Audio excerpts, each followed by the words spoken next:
Очень плотно работали, дружили, занимались, но какие-то возникли, наверное, препятствия, непреодолимой силы, и мы не смогли в последний год какие-то найти общие пути дальнейшего сотрудничества. Наверное, это не повлияло на финансовую сторону нашей работы, потому что мы знаем, когда образовалась областная татарская национально-культурная автономия, бюджет газеты «Бардавлек» он составлял порядка 350-400 тысяч. Мы его, наверное, на уровне 10-11 года подняли до определенной планки, там 1 миллион, 1 200 000. К сожалению, в 2013 году она снизилась до 750.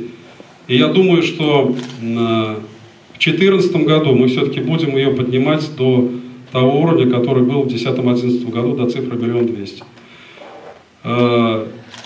Газеты, что касается, коротко сказать про газету «Азан», очень жалко, мы очень сожалеем.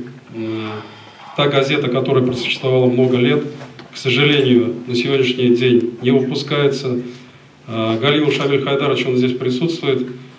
Мы встречались и у Хазрята, встречались все наши общественные организации. Мы пытались найти пути решения.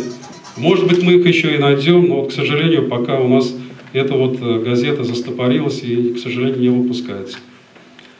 Что касается газеты «Салям», это газета, которая выпускалась на базе Духовного управления мусульман Самарской области. Называлась она газета «Нур». Правильно?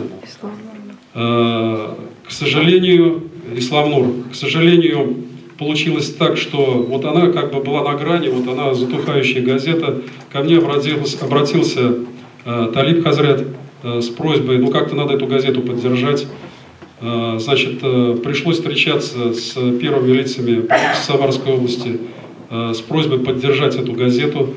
И в связи с этим было принято решение создать совместную газету, то есть произвели мы реорганизацию в виде слияния двух учредителей, это РДУСО, региональное духовное управление мусульман Самарской области, и Самарская областная татарская национально-культурная автономия.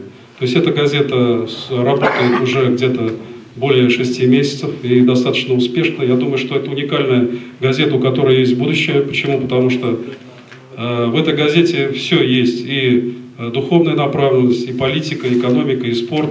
И самое главное – это освещение работы наших всех татарских общественных организаций.